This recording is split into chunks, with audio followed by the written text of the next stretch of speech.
बहू, तेरे मायके में तो अजीब रिवाज है अपने दामाद के पैसे खर्च करवाने का।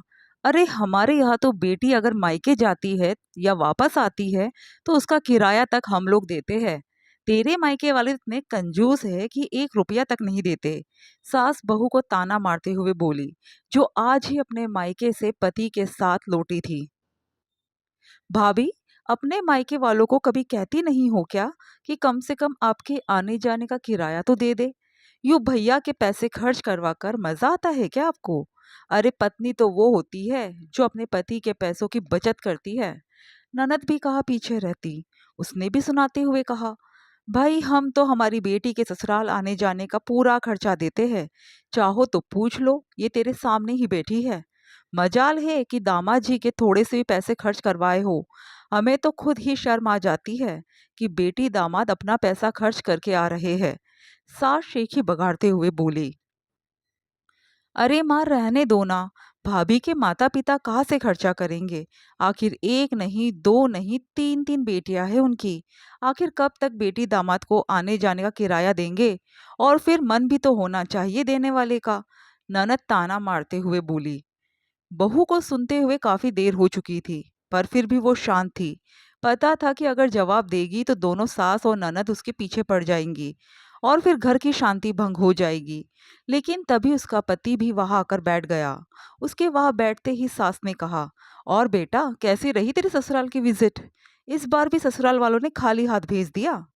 कहाँ खाली हाथ भेजा माँ, अपनी बेटी भेज तो दी साथ में। बेटे ने मजाक करते हुए कहा, बस बेटी ही भेजी है साथ में। और आने जाने के किराए का क्या? आने जाने में पैसे नहीं लगते? वो तो कभी नहीं देते वो लोग तुझे।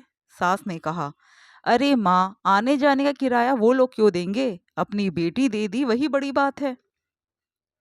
बेटी की बात सुनकर माँ चिढ़ गई और बोली, क्यों हम भी तो देते तेरी बहन और जीजा को ससुराल से यहाँ आने जाने का किराया। तू क्यों अनोखा है क्या जो तुझे नहीं देते? देखो ऐसा है माँ, मैं कमाता हूँ, अपने पैरों पे खड़ा हूँ, अपने और अपनी पत्नी के खर्चे उठा सकता हूँ। फिर ससुराल वालों से पैसे क्यों लूँ? तो तेरे कहने का क्या मतलब है? मेरा पति नहीं कमाता है क्या? अरे मेरा पति तुझसे अच्छा कमाता है और मेरे खर्चे उठा सकता है। लेकिन आने जाने का किराया तो मायके से ही दिया जाता है। ये तो रिवाज है। बहन बीच में बोली, क्या फायदा मुझसे ज्यादा कमाने का? पापा के गुजर जाने के बाद 3 साल तक तेरे पति ने तुझे मायके ही नहीं भेजा, क्योंकि उस समय मैं भी नहीं कमाता था और घर की स्थिति ऐसी नहीं थी कि हमारे खर्च निकल जाने के बाद हम बचत भी कर पाए। क्या वो तेरे मायके आने जाने का खर्चा उस समय अफोर्ड नहीं कर सकता था? तब तो तेरे ससुराल वाले रिवाज पकड़ कर बैठे हुए थे। और उन्होंने तुझे कब भेजा मायके? जब तेरा भाई 3 साल बाद कमाने लग गया और तेरे ससुराल आने जाने के खर्चे अफोर्ड करने लग गया। याद है माँ आप कितना रोती थी कि ये रिवाज खत्म हो जाना चाहिए?